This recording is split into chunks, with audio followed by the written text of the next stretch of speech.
Dirección General del Hospital. Para mí es un gusto presentar el día de hoy,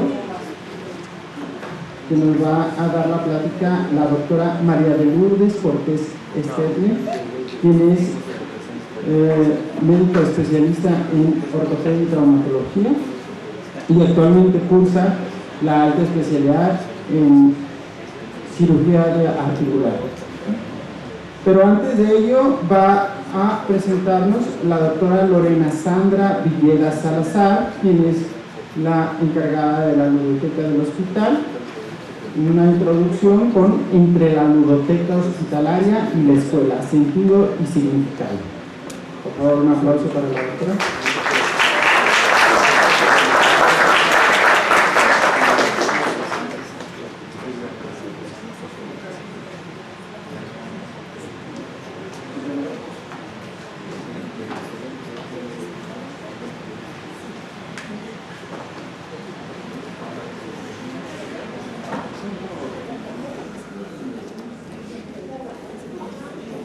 Bueno, pues muy buenos días. Hoy me toca presentar a la doctora Cortés, una doctora especialista efectivamente en articulación y que forma parte ya de este equipo de ludotecas gerontológicas. Quisiera, implementación de ludotecas, quisiera aprovechar este espacio para mencionar que este programa de ludotecas, no solamente soy la encargada de la ludoteca intrahospitalaria, pediátrica y ahora gerontológica del ISSSTE, de López Mateos, coordino a nivel nacional todas las ludotecas en el ISSSTE. Y hoy este banner representa precisamente el trabajo gerontológico que se está llevando a cabo. Y podrán preguntarse por qué gerontológico, porque son todas aquellas técnicas que se utiliza en atención a la persona mayor. Y este banner muestra que el Hospital López Mateos está trabajando la ludoterapia con la persona mayor oncológica y que tenemos en atención 250 pacientes en el jardín cada mes. ¿Cómo inicia este programa? La siguiente, doctora, por favor. Voy a hablar precisamente de un envejecimiento activo y saludable. Este programa inicia precisamente en el 2023 con la llegada de nuestro director, el doctor Félix Octavio Martínez Alcalá. Y efectivamente iniciamos con las ludotecas pediátricas, con apoyo educativo. En un inicio es así como es como se le da el inicio a estos espacios lúdicos. Quizás muchos pensemos que estos espacios son para que juegue la persona mayor. No, tiene una atención integral y por eso me permitieron presentar a la doctora. En estos espacios no solamente se ve el aspecto cognitivo, se ve el aspecto físico, el aspecto cognitivo, el aspecto físico y el aspecto psicoemocional. Iniciamos entonces que el programa inicia en el 2023 y ya creció. Tenemos 12 ludotecas pediátricas con apoyo educativo y gerontológicas. Y aquí el hospital se enorgullece trabajar la ludoterapia con la persona mayor. Y le voy a dar el espacio a la doctora que hoy me honra presentarla, porque es parte de un equipo de atención integral, como nos lo ha encargado mucho nuestro director general. Bienvenida, doctora.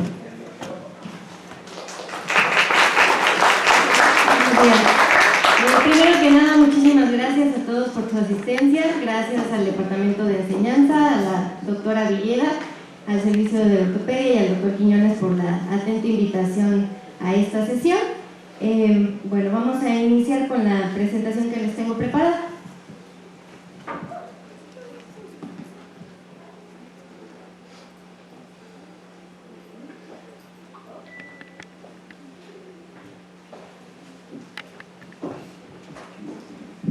Bueno, el día de hoy vamos a hablar sobre el envejecimiento saludable y activo. Aquí es muy importante que tomemos en cuenta la definición. Aún no se ha llegado a un convenio de cómo se va a definir este término. Sin embargo, pues lo que comenta actualmente la OMS y las organizaciones que se han estado dedicando a estudiar este pasar del tiempo, lo marcan como el proceso de fomentar y mantener la capacidad funcional que le permite a la persona tener el bienestar en la vejez. Esta capacidad funcional, ¿a qué se refiere? A que las personas puedan tener los atributos necesarios para tener una adecuada calidad de vida en el momento en el que empecemos a llegar a una edad mayor. Otro de las definiciones que tenemos son dar las oportunidades de salud. Esto es muy importante, aquí es en donde se va a concentrar el programa. ¿Por qué? Porque nosotros en este momento a la persona mayor la tenemos cuando ya llega con algún padecimiento, cuando ya llega con algún problema. Y desafortunadamente no se trata solamente de que tenga un paciente diabético, se trata de que tenga un paciente diabético con a lo mejor síndrome metabólico, con sobrepeso, con obesidad, y eso nos va complicando todavía más, porque desde ahí del lado ortopédico ya iniciamos con un paciente que está totalmente predispuesto a tener sarcopenia, a tener osteoporosis y a presentar una fractura posteriormente. Entonces aquí radica la importancia. Les traigo mucha epidemiología y muchos datos de presupuesto hospitalario, porque es lo que ahorita principalmente se está tomando en cuenta. De acuerdo con la OMS, estos datos pues la verdad es que son un poquito preocupantes. Para el 2050 se estima que aproximadamente el 22% de la población van a ser adultos mayores de 60 años. Esto equivale a 2.000 millones de personas que van a ser mayores de 60 años para el año 2050. Tomemos en cuenta que ahorita se está invirtiendo la pirámide de la edad, ahorita ya son muchas personas mayores y son menos niños, menos recién nacidos. En México se espera que haya un crecimiento hasta de 138.1 millones de personas mayores para el 2030. Eso quiere decir pues prácticamente ya en 4 años vamos a tener 138 millones de personas mayores. La OMS propuso desde el 2020 la década del envejecimiento, la están implementando desde 2020 hasta 2030, y lo que ellos proponen es fortalecer los sistemas de atención, como les mencionaba, iniciando desde el sistema de salud, de nutrición, de rehabilitación, para promover el envejecimiento activo y el desarrollo de entornos amigables y el apoyo comunitario como pilares fundamentales. Esto también es muy importante. No se trata nada más de ver al paciente como una persona con una enfermedad, como una persona que requiere rehabilitación. El paciente es una persona que debe de participar también en su comunidad, con la seguridad de la comunidad, debe de participar en todos los procesos que participamos nosotros como adultos normalmente y mantener su independencia. Este dato también me pareció muy importante. En México el gasto de salud destinado únicamente al costo de medicamentos para personas adultas mayores asciende a los 24.888.682.007 pesos mexicanos al año, y esto va de acuerdo a la Secretaría de Salud en el año 2021, estamos hablando hace 5 años. Entonces esta cifra al día de hoy ya se ha aumentado, ya se ha modificado, y obviamente conforme vayan pasando los años, vayan siendo mayores las enfermedades, mayores las complicaciones, el presupuesto va a continuar elevándose, y esto es algo que a nosotros nos importa porque se trata de ayudar al paciente y de ayudar al instituto. Nosotros, mediante una atención oportuna, podemos ayudar a disminuir estos gastos para el instituto y que los podamos aprovechar de una mejor manera con los pacientes. Bueno, en el caso del envejecimiento, la movilidad física se reduce debido a los cambios físicos que tenemos todos como seres humanos. Es algo que no podemos evitar, algo que no podemos prevenir, no podemos quitarnos. También hay cambios biológicos y lo principal es la pérdida de la fuerza y de la masa muscular. Estos son los principales limitantes que tenemos para los pacientes mayores. Ojo, aquí no empezamos a darnos cuenta, aquí no, nosotros incluso como personas jóvenes, hay veces en las que intentamos cargar algo pesado, intentamos hacer alguna actividad pesada, y nos cuesta trabajo porque tenemos una vida sedentaria, porque a lo mejor nuestra nutrición no es adecuada. Entonces, desde ahí no necesariamente somos adultos mayores, desde ahí ya estamos iniciando con una pérdida de la fuerza muscular y pérdida de la actividad. Requerimos nosotros no solamente de fuerza, también requerimos de energía, de estabilidad esquelética. Aquí podemos incluir pacientes que tengan alguna alteración neurológica, también es parte del manejo integral. ¿Por qué? Porque si no tenemos una estabilidad esquelética no podemos desarrollar ni la fuerza ni la intención adecuada para poder realizar las actividades del día a día. La función articular también es muy importante. Las articulaciones pues son la base del movimiento del cuerpo. Si nosotros no podemos realizar algún movimiento, tenemos alguna articulación lesionada, nos va a limitar no solamente esa articulación, sino el movimiento de toda la extremidad o incluso de todo el cuerpo. Y también requerimos de sincronización neuromuscular. Aquí entramos muy de la mano con rehabilitación. Ellos son los que nos van a apoyar en este rubro, porque es muy importante ellos tanto en la parte del equilibrio, el fortalecimiento y la sincronización antes de que ya lleguemos a un periodo de inmovilidad o de incapacidad total del paciente.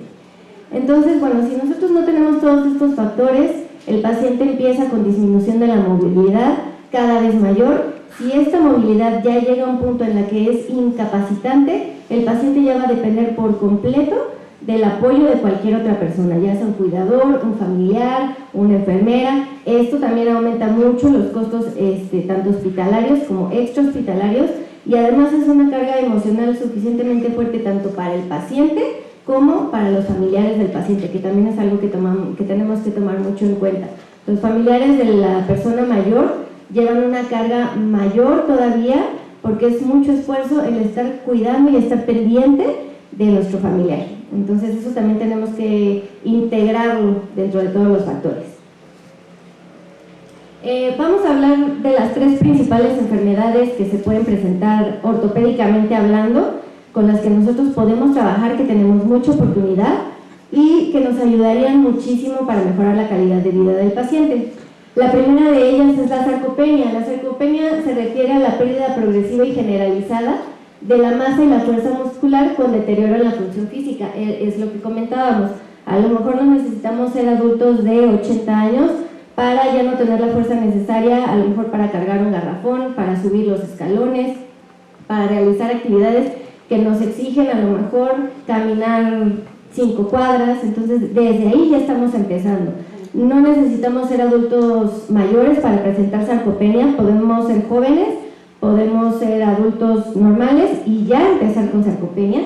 Esta pues se asocia a desenlaces adversos como un mayor índice de hospitalizaciones, un mayor índice de incapacidad, deterioro cognitivo, problemas circulatorios, todo lo que se puede presentar, por ejemplo, en una estancia intrahospitalaria prolongada.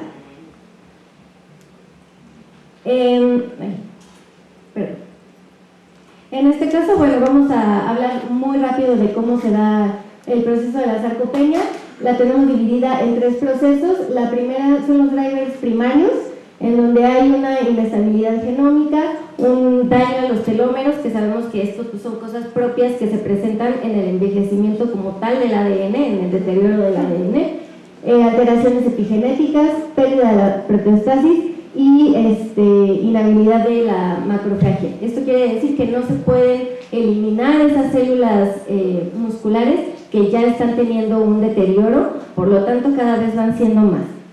Después tenemos las respuestas antagonistas, que la principal mecanismo por el cual se presenta la sarcopenia es por una disfunción mitocondrial. En el caso de la sarcopenia, las mitocondrias no pueden traducir adecuadamente las proteínas. Esto nos causa que la fibra muscular se vaya deteriorando cada vez más y además no se envían las señales para destruir esa célula muscular que se está dañando. Entonces cada vez van siendo más, se van depositando otros nutrientes como grasas, por ejemplo, como cristales, en vez de ser un músculo magro. Y también tenemos una senescencia celular alterada, que es lo que les comentaba. La célula no percibe que es una célula que tiene que ser eliminada, por lo tanto sigue proliferando hasta que ya no es una célula funcional. Y finalmente tenemos los marcadores integrativos. Este es ya un cansancio, un agotamiento de las células madre, en donde ya no hay manera de producir nuevas células musculares. Esto es únicamente hablando del músculo esquelético. Una alteración de la comunicación intercelular. Aquí también va muy relacionado con rehabilitación y con neurología. Las señales neurológicas no están llegando adecuadamente porque tenemos otros compuestos dentro del músculo, porque tenemos un músculo que ya está dañado, que está cansado, que no está funcionando adecuadamente, que no tiene una estructura adecuada, por lo tanto la comunicación no es la misma. Y además vamos a tener pues la inflamación crónica, que sabemos que tiene un impacto muy fuerte en muchas de las enfermedades que se presentan hoy en día, y una disbiosis. Entonces todos estos factores nos van a llevar a la sarcopenia, que es una disminución tanto de la calidad como la cantidad del músculo, que además de baja fuerza nos van a causar un performance disminuido. Bueno, aquí es donde viene lo más importante, la epidemiología. Después de los 50 años, la pérdida anual de la masa muscular es del 2%. Esto quiere decir que a los 51 tenemos 2% menos, 52, 4% menos, y a partir de los 65 años, es del 3%. Entonces, de los 65 en adelante nos vamos deteriorando todavía con más rapidez. El 15.5% de la población mexicana padece sarcopenia. Como muchas de las enfermedades, es más frecuente en las mujeres con un 20.3% que en los hombres con un 10.5%. Esto pues principalmente por las actividades. Hay mucho hombre que se dedica al campo, que se dedican a la construcción, que también tienen un poco más de cuidado personal, hacen ejercicio. Entonces esto es lo que causa esa diferencia. El 39.7% de los pacientes que padecen sarcopenia son mayores de 80 años. Es una población pues bastante amplia. Sin embargo, la mayoría sigue siendo en menores de 80 años, que eso es lo que preocupa. El 55% de los pacientes habitan en el área urbana. Esto también es curioso. Es más frecuente en los que vivimos en ciudades, por lo mismo, por el sedentarismo, por la falta de tiempo, por los traslados tan prolongados que tenemos que hacer, por cuestiones de trabajo, cuidar a los hijos. Entonces, todo esto, a pesar de que no seamos personas mayores, promueve la aparición de la sarcopenia. Ahora, el 55% de los pacientes con sobrepeso y obesidad presentan sarcopenia. Esto es muy importante. Recordemos que México es uno de los países con mayor número de obesidad en el mundo, el principal en niños. Y en este caso, pues tenemos que poner mucha atención en este aspecto, porque pacientes obesos, con sobrepeso, con diabetes mellitus, son los primeros que están predispuestos a presentar sarcopenia. Entonces no necesitamos tener un señor de 80 años obeso para decir el señor va a tener pérdida de la fuerza muscular. Él seguramente ya la tiene, seguramente ya sus músculos están deteriorados, y ya en ese momento ya no podemos intervenir con la prevención, ya tenemos que intervenir con la actuación. Entonces el chiste, la intención de esto es que podemos intervenir desde antes para que no lleguemos a estas patologías. Bueno, aquí es un algoritmo de cómo podemos identificar la sarcopenia. Lo principal es tener una sospecha clínica. Si yo veo a un paciente que le cuesta trabajo movilizarse, que le cuesta, viene cargando sus cosas, que le cuesta mucho trabajo cargar sus cosas, que no puede sentarse adecuadamente, levantarse de la silla adecuadamente, desde ahí yo tengo que sospechar que puede ser un paciente que sea sarcopénico, un paciente obeso, un paciente con diabetes mellitus. Ya una vez que tengo la sospecha, yo voy a hacer diferentes pruebas para ver o comprobar si mi paciente sí tiene sarcopenia o solamente es una sospecha.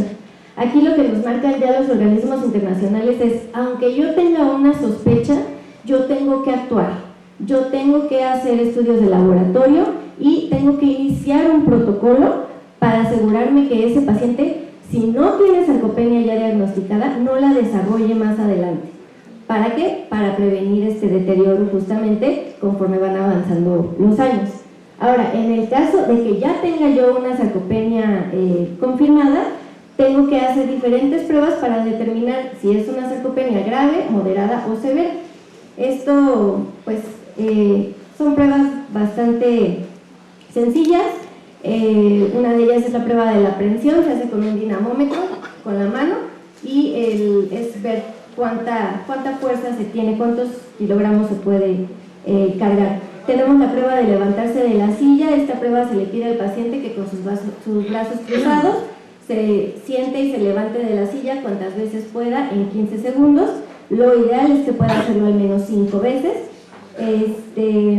Bueno, las mediciones de masa esquelética apendicular, esa se hace con una bioimpedancia. Y otras pruebas como la velocidad de la marcha, la batería corta de rendimiento, ahí se toman en cuenta el equilibrio, la fuerza, la prueba de la marcha de 400 metros. Estas, pues, depende mucho del consenso. El primero es estadounidense, el segundo es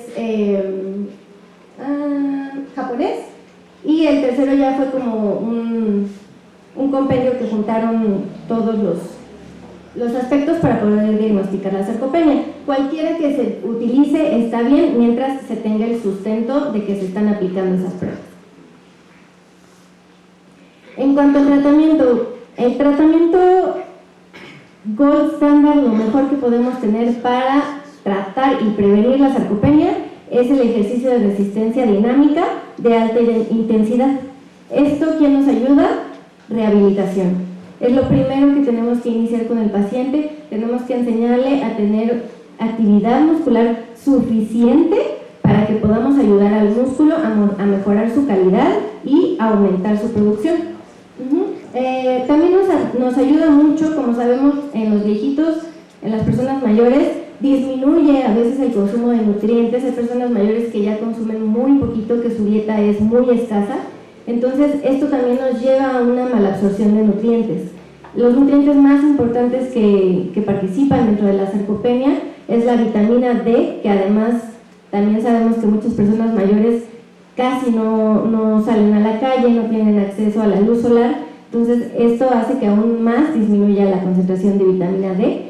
Entonces, la suplementación con ella es importante, y la ingesta proteica diaria mayor a 1.5 gramos por kilogramo. Esto es muy importante. Estas proteínas son las que nos van a ayudar a que el músculo se regenere, a que el músculo conserve su forma y conserve su fuerza.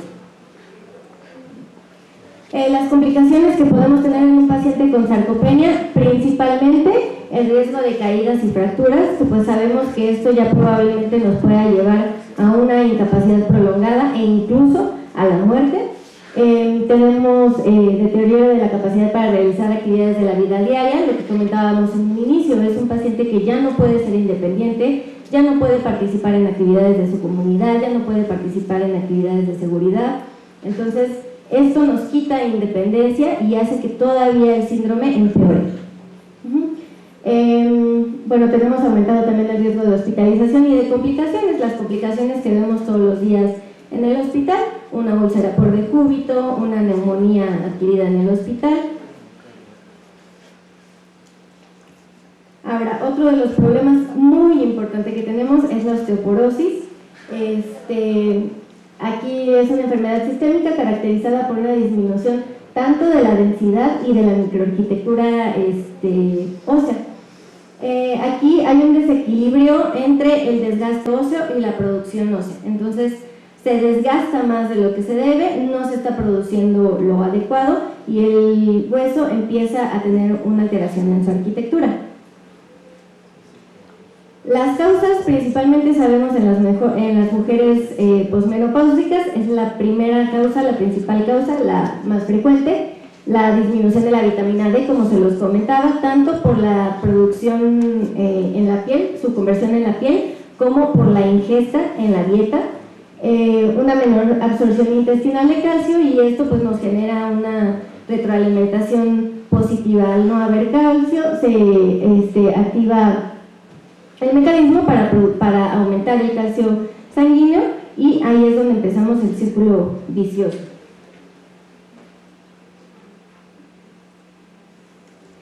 La epidemiología. Bueno, se estima que aproximadamente 200 millones de adultos padecen osteoporosis, esto es en el mundo, en todo el mundo.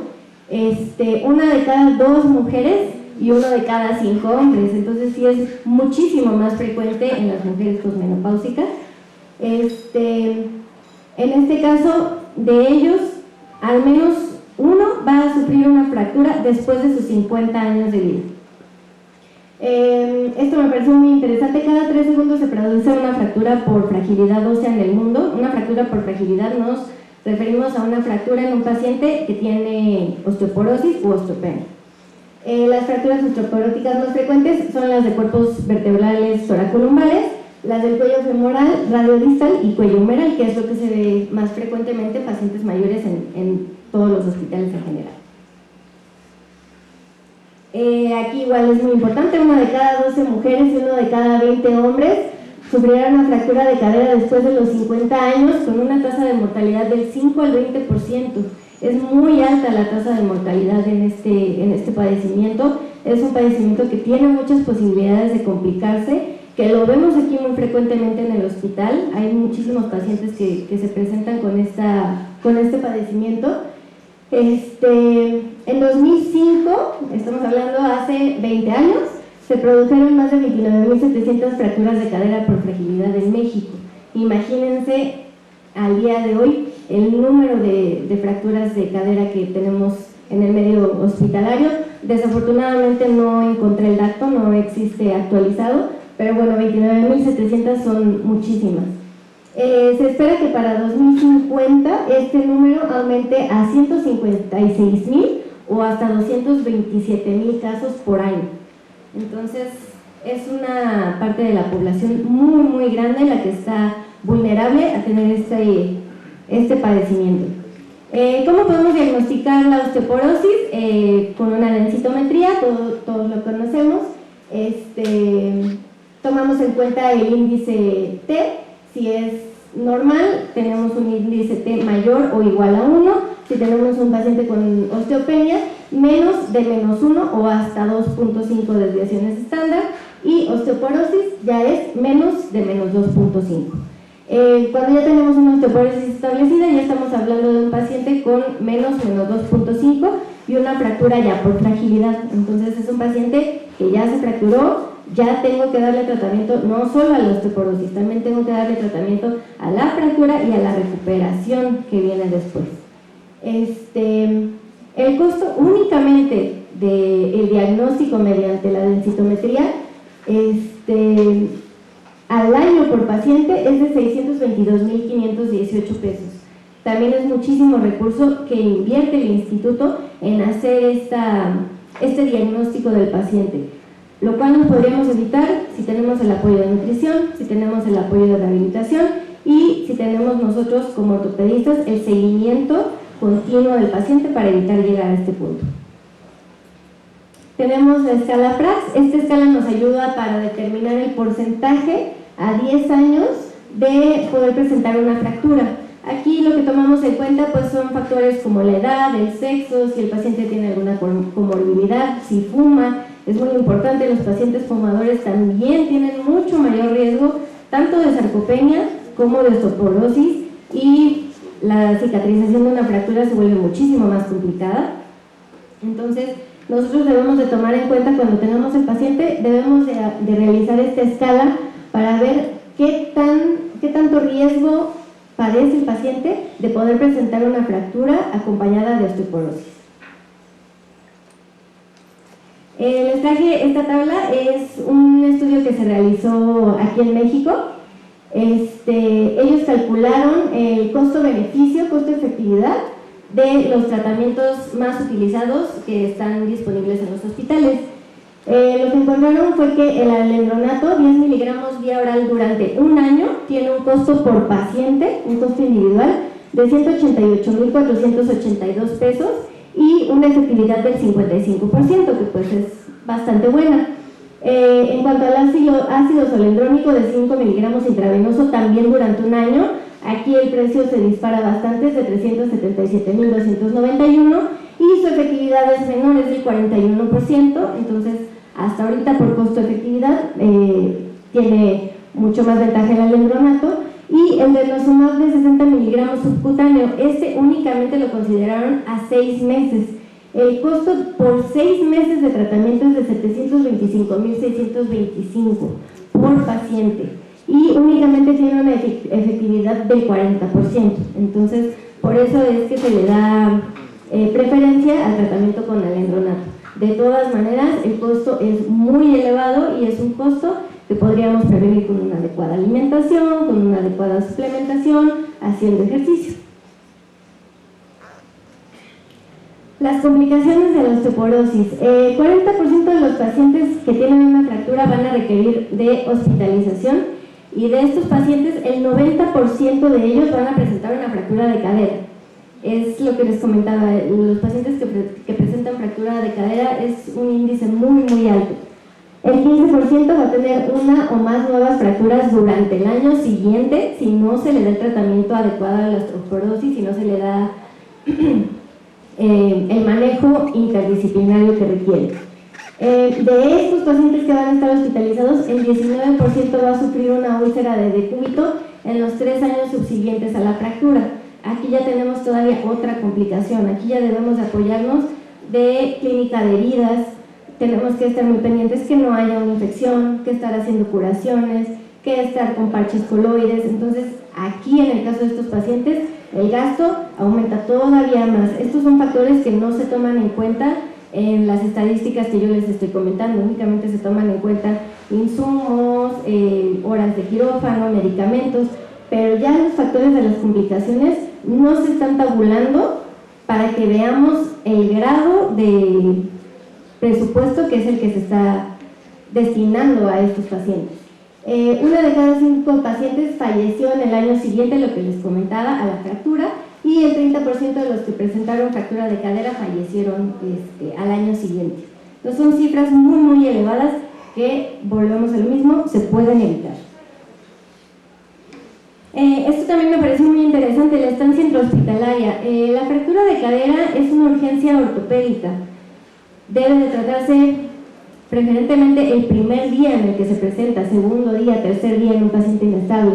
Aquí el 2.2% de todos los egresos, este también es un estudio mexicano, se realizó del 2013 al 2022, de todos los egresos hospitalarios que hubo, el 2.12% de todos esos egresos fueron por fractura de cadera.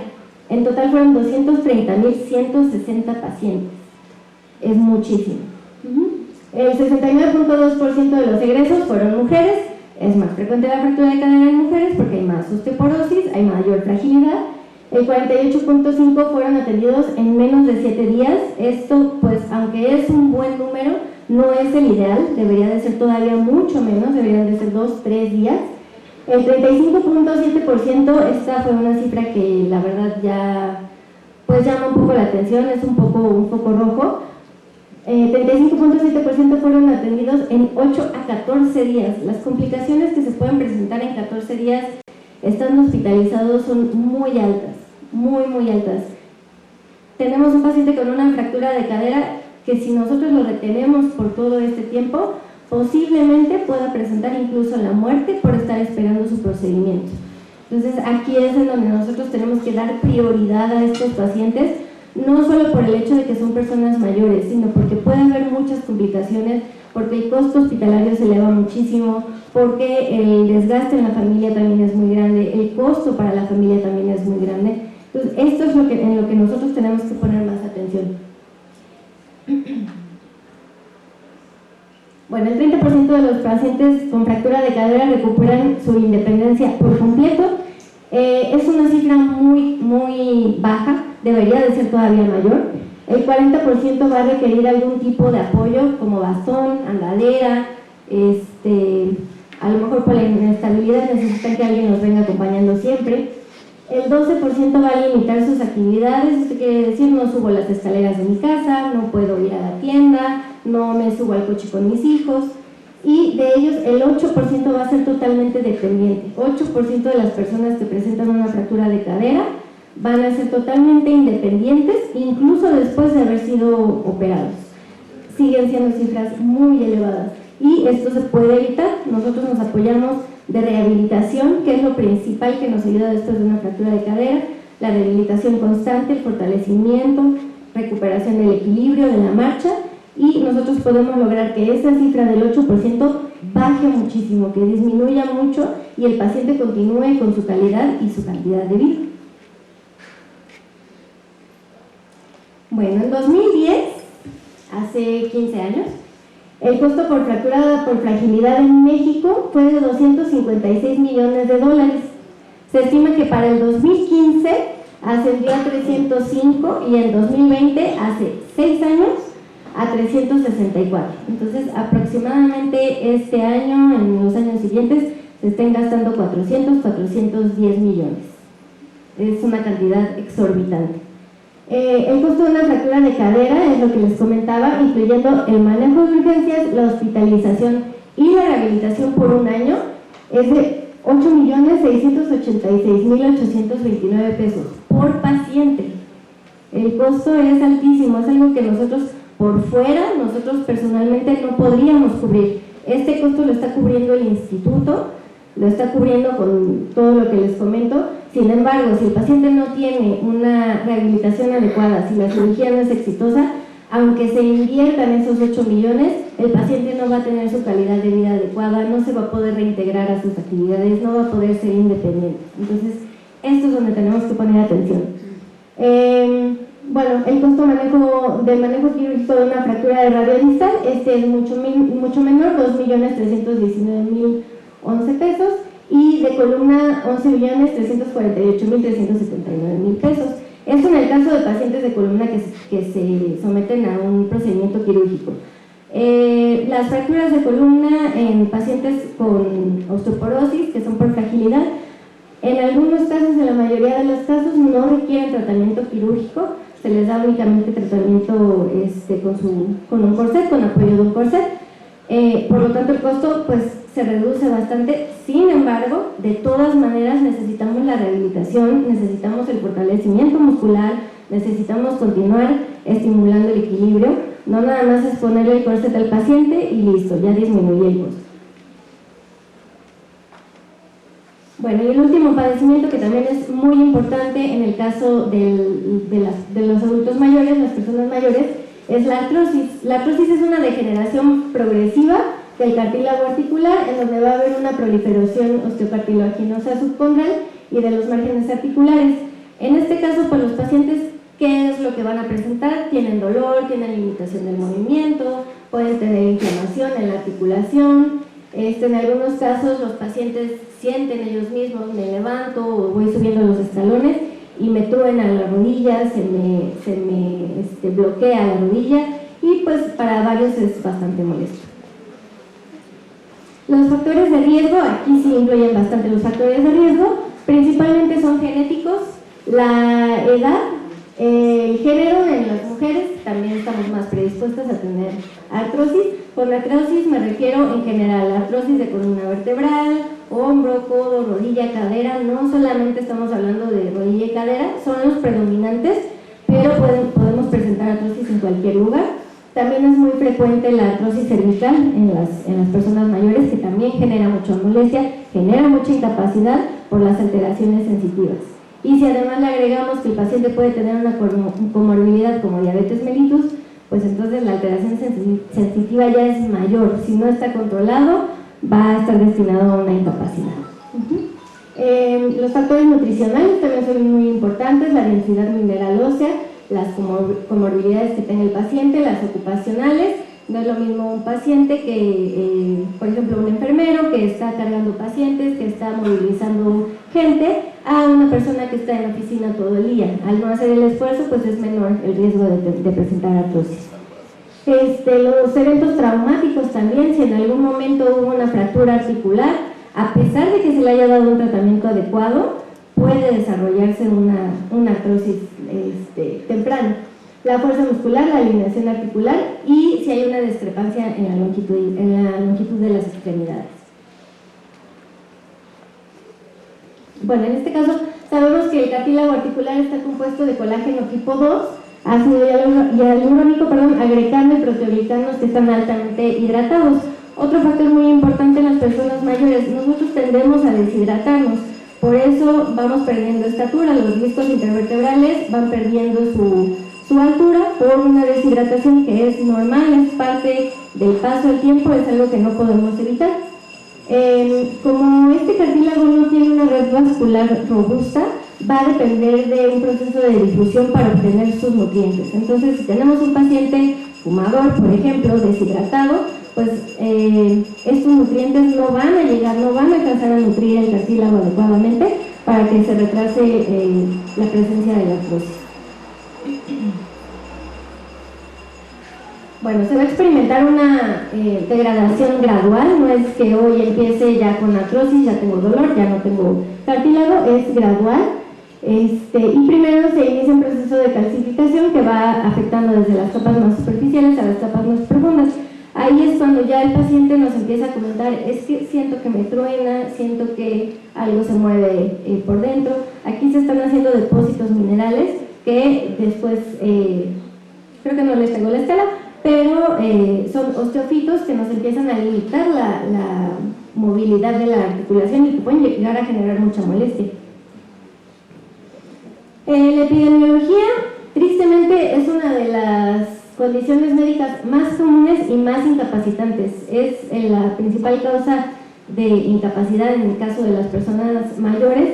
Aquí es importante señalarles, recordarles que no depende del grado de artrosis que nosotros veamos. A veces vamos a tomar una radiografía, la vemos y el paciente en realidad no tiene un desgaste articular tan importante, no es una patología que nos llame la atención.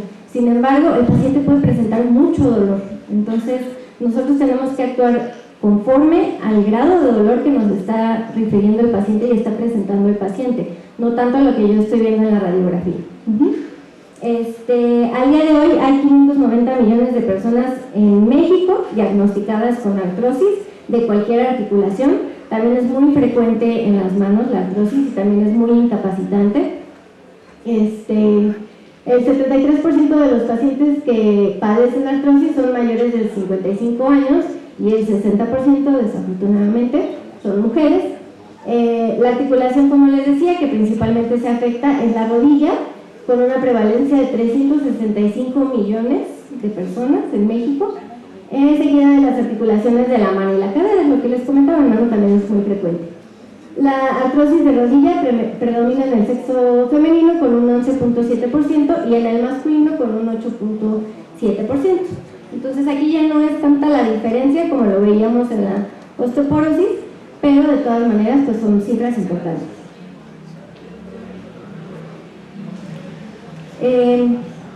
Bueno, aquí también es muy importante lo que les comentaba de la obesidad, el sobrepeso.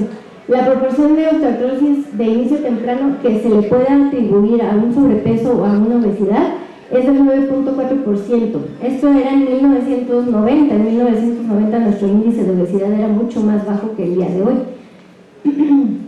En 2019 fue del 15.29%. Entonces, yo tengo que saber, tengo que estar consciente que de todos los pacientes que yo tenga, aunque no sean adultos mayores, si tienen obesidad, el 15% de ellos están predispuestos a presentar artrosis de cualquier articulación.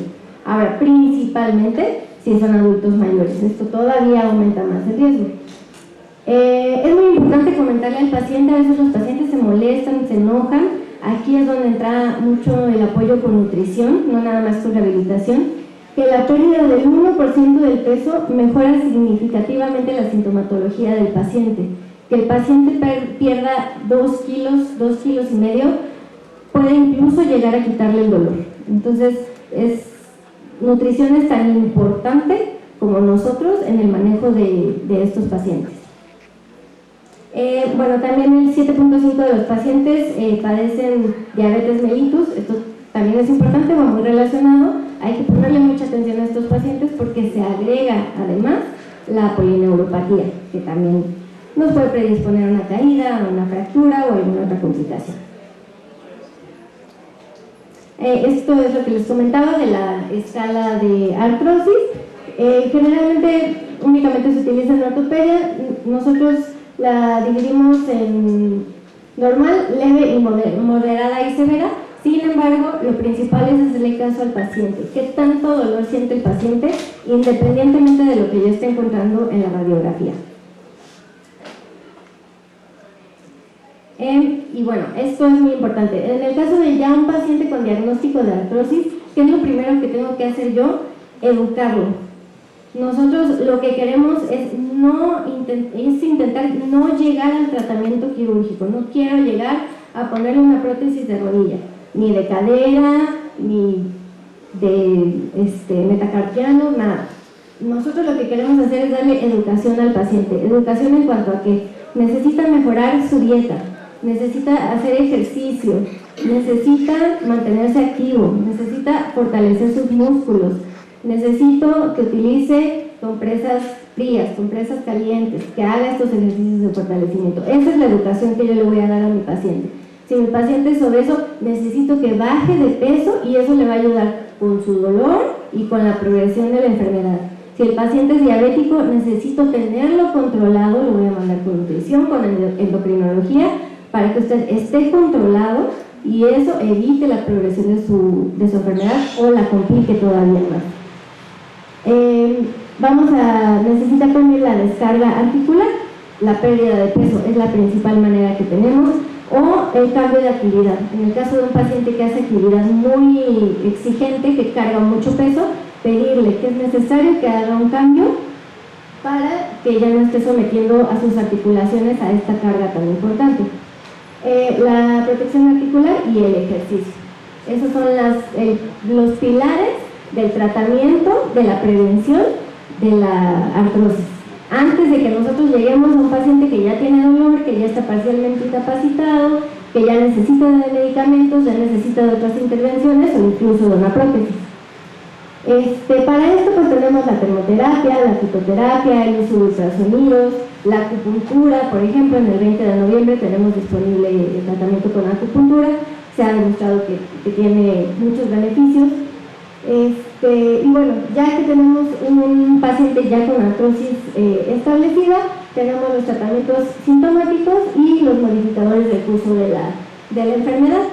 Les traigo aquí también un estudio muy importante. Este fue un estudio europeo, no encontré presupuestos mexicanos. Es un estudio europeo en donde ellos evaluaron el costo de 6 meses de tratamiento de la artrosis con condroitin sulfato, diclofenaco sódico, ibuprofeno, celecoxib, y todo esto lo expresaron pues en euros, en su moneda.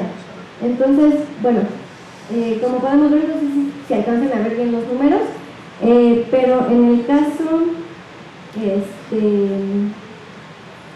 caso del ibuprofeno, por ejemplo, para 10.000 pacientes el costo fue de 858.800 euros.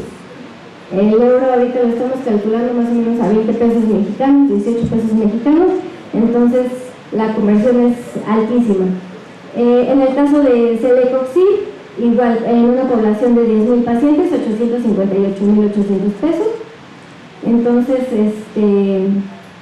pues son tratamientos que ya se elevan mucho el costo. Aquí estamos hablando de medicamentos únicamente, no estamos hablando de procedimientos quirúrgicos, no estamos hablando de infiltraciones intraarticulares, solamente estamos hablando de tratamiento médico vía oral.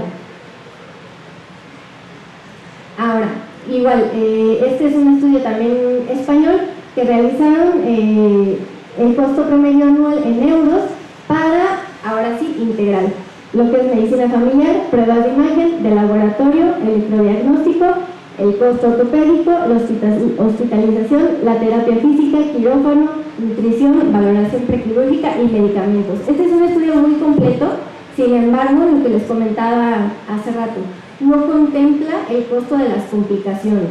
Si un paciente tiene una úlcera por decúbito, ¿cuánto me va a aumentar el costo de esto? Únicamente toman en cuenta estos factores. Y lo que ellos notaron es que, bueno, predomina siempre el grado 2 de gonartrosis con un 39.7%, y el costo anual de la atención por cada paciente es de 108 euros con 87 centavos. Esto únicamente por paciente. Si estamos hablando de una población de 119 millones de habitantes, y de esos 119 millones tomamos 10.937.000, el costo anual ya se sube a 1.190.000 millones. Entonces, de euros estamos hablando. El costo en México multiplicado por 20. Entonces, únicamente para Europa representa el 4.48 del gasto total en salud. Y ellos tienen presupuesto suficiente. Nosotros, desafortunadamente, cada año estamos más limitados, cada año es menor el presupuesto que destinan para los institutos y cada año es menor el presupuesto que nosotros tenemos disponible para ayudar a nuestros pacientes. Esta es la importancia, no tener que gastar más de lo necesario, no tener que llegar a una complicación con mi paciente, no tener que llegar a una fractura, no tener que llegar a una neumonía nosocomial. Prevenir todo eso desde antes, desde la educación alimenticia, desde la educación en el ejercicio, en las actividades, en mantener al paciente activo, consciente. Es muy frecuente también la presencia de demencia en pacientes hospitalizados. Eso prolonga todavía mucho más hospitalización. Entonces, desde que yo tengo un paciente, tengo que preocuparme por su persona en completo, no nada más es, le duele la rodilla, vamos a curarlo. Tengo que preocuparme porque esté bien mentalmente, porque sea independiente, porque tenga una adecuada alimentación, porque haga ejercicio, porque sepa qué enfermedades tiene. A veces hay pacientes que ni siquiera saben qué medicamentos están tomando. Entonces, todo esto hay que darle la educación al paciente, explicarle, este medicamento es para su dolor de rodilla. ¿Por qué lo está tomando? Porque le ayuda con esto y esto y esto. ¿Por qué tiene que hacer sus ejercicios? Porque lo fortalece, porque le ayuda a que no progrese su enfermedad. Este es el chiste de lo que se está intentando implementar actualmente con el paciente, con el adulto mayor. Que no lleguemos a esos extremos, sino que vayamos desde un inicio educando, previniendo, encontrando los focos rojos y enfocándonos en ellos para darles su tratamiento. Bueno, pues eso sería todo de mi parte. Les agradezco mucho.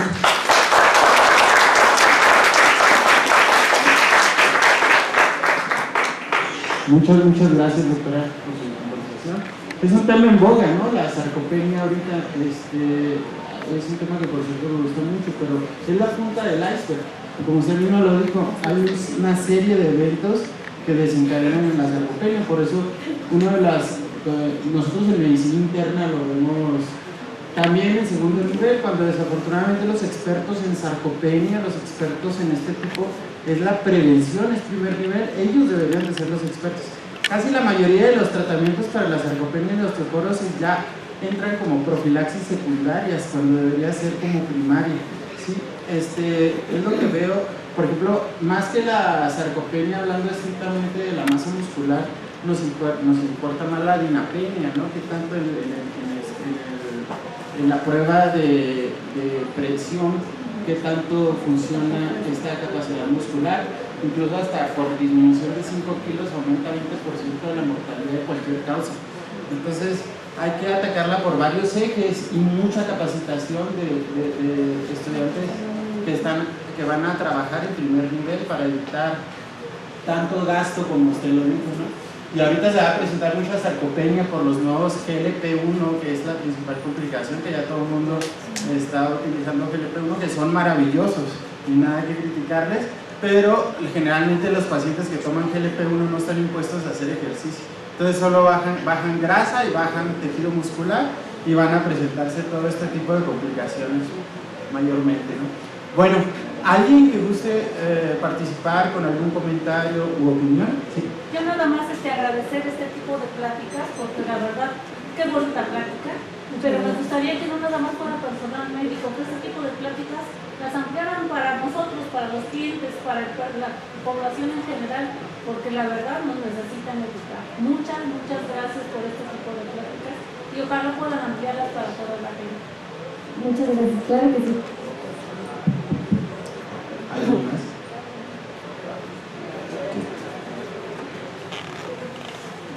Muchas gracias, doctora, por su plática y por hacer trabajo multidisciplinario, porque es lo que viene haciendo falta últimamente, ¿no?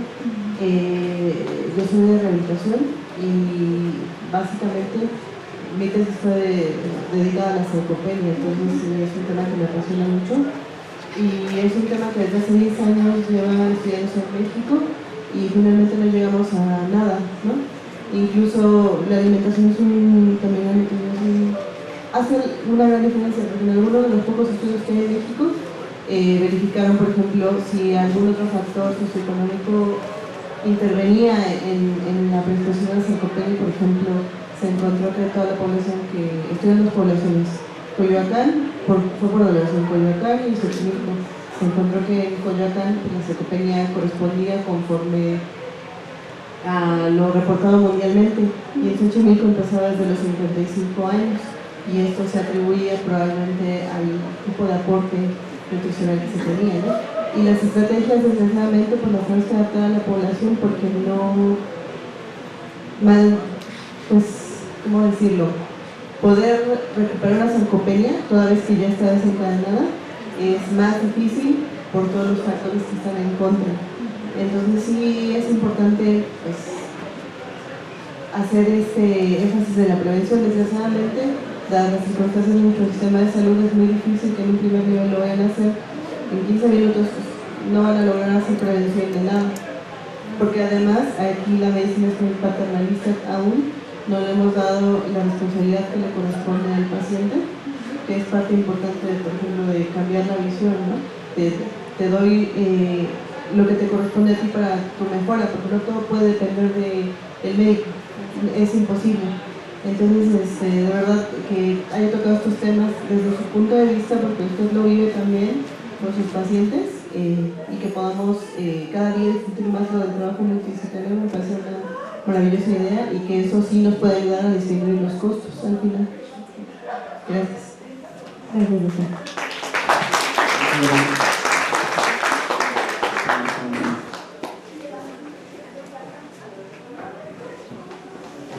Muchas felicidades, doctora, por la presentación. Gracias. Nada más que ahora yo soy el abogado del diablo. Yo soy psiquiatra. Uno de los problemas que hay en estos programas es que, qué bueno que habló la doctora primero de la ludoteca. Ahora les voy a decir por qué no el Chapo Ricancerqueta. Uno de los problemas que nosotros hemos visto, yo tengo mucha chance de ISSSTE, y ya lo conozco, es que nunca toman en cuenta la psicología del mexicano. El modelo mexicano normal enfrente a cualquier problema es el de confrontación pasiva del estrés. Espérate tantito, que sea lo que Dios quiera, no hagas mañana lo que puede ser pasado mañana, y me voy de días económicos. Es decir, uno siempre tiene eso. Yo he visto muchas cosas de prevención y estoy en un programa de medicina preventiva. Es más, aquí hemos hecho varios programas en alguna época de identificación de problemas de salud en el trabajo que presentamos aquí. Y son re buenos en el papel. Y estos programas son re buenos por esa razón. Por ejemplo, yo me acuerdo que hace muchos años hubo un programa para el parto profiláctico, y que se ponían a hacer las mujeres ejercicio y todo. Hicieron un programa re bonito copiado de Suecia. El problema en las suecas es que ellas hacen ejercicios de chiquitas diario, y aquí se lo quieren imponer una parturienta que nunca ha hecho ejercicio en su vida. Entonces van muy divertidos y es como ir también a cualquier gimnasio a hacer aeróbics, pero eso lo va a hacer alguna población, no lo va a hacer la población general. Claro. Y la población del ISSSTE es muy interesante. El doctor Olivares también en noviembre alguna vez escribió un trabajo sobre el ISSSTE como laboratorio epidemiológico. El ISSSTE es una institución tan estratificada que nunca cambia. Podemos hacer un muestreo ahorita y ver el de hace 20 años es el mismo. Lo único que varía cuando hay algún cambio social, en primer lugar se ve es en el ISSSTE, porque tiene toda la población, que va desde la población baja hasta la población, desde un peón del gobierno del Distrito Federal, hasta la presidencia de la República, porque todos tienen derecho al ISSSTE. Y entonces también varía mucho el hecho de que los quieren poner a hacer ejercicio, a hacer dieta a la mera hora. Es decir, uno de los problemas básicos, y eso todos lo sabemos, es la prevención. pero la prevención es bien utópica. Yo, por ejemplo, ahorita que decían que primer nivel, yo puse a pensar en mis compañeros del primer nivel, con la carga de trabajo que tienen, a qué hora se van a poner ese trabajo, ¿no es cierto? Es como para hacer un pase. Dicen que no me ha dado el pase, pues sí, tienen que esperarse a tener un huequito porque hay 4 pacientes por hora, y si le falta uno le ponen otro, entonces a qué hora me ponen a hacer trabajo de prevención. Eso tiene que ser un programa especial y tienen que tomarlo en cuenta, porque si no vamos a ser buenos científicos, nunca vamos a resolver nada y todo se va a convertir en cifras y en gastos, etcétera. Pero al final de cuentas uno tiene que ser objetivo y decir cómo caramba le voy a hacer para resolverlo, considerando la psicología de la población que tenemos. Ahorita lo que me dio gusto es ver las ludotecas, porque parece que eso ya entra en el plan de rehabilitación psicosocial y entra dentro de un programa integral en el cual se puede hacer eso. Pero el problema en las ludotecas es que ya está hasta la tercera edad, o sea que aquí ya también nos van a encontrar sentidos. Yo soy adulto mayor, hago la canción, porque no se han dado cuenta, pero soy funcional y también me doy cuenta de las limitaciones que se tienen porque aplicamos programas y son muy utópicos. Lo que pasa es que el primer nivel es el básico, pero tiene que ser en serio. Muchas gracias.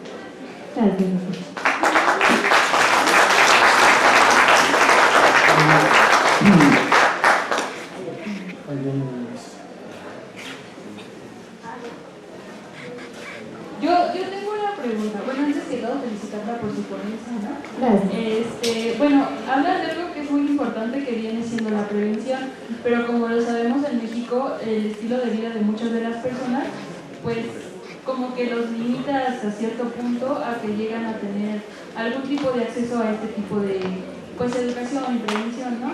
Entonces, ¿cómo se podría manejar teniendo en mente que hay personas que quizás porque tienen que trabajar o tienen que hacer algún otro tipo de actividades durante el día?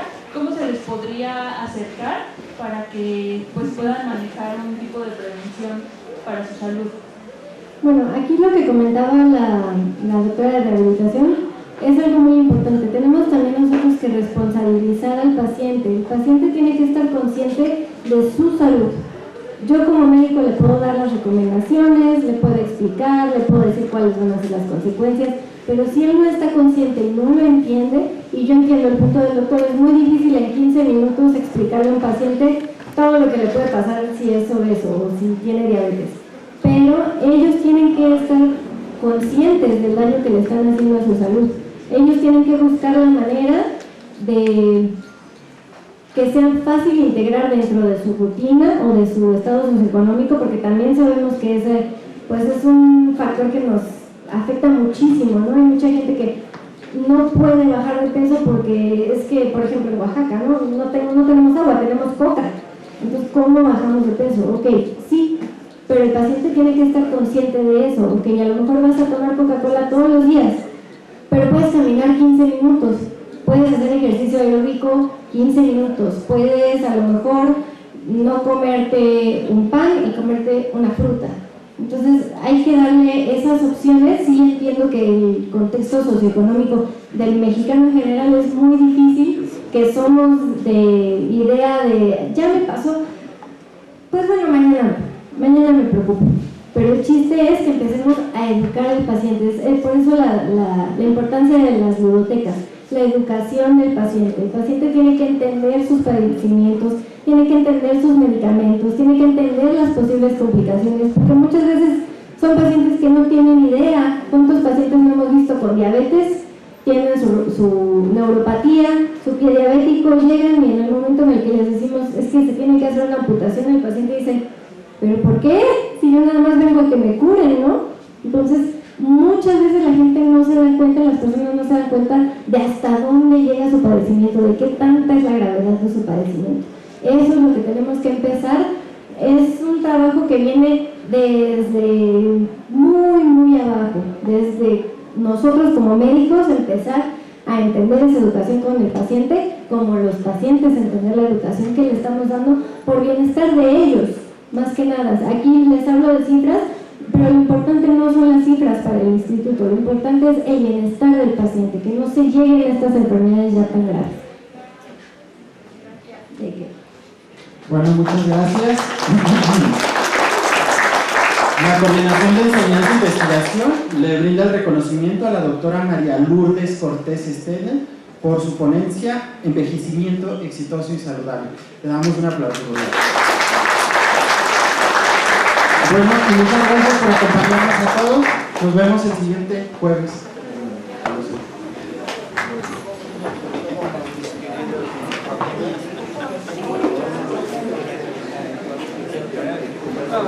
Tacones,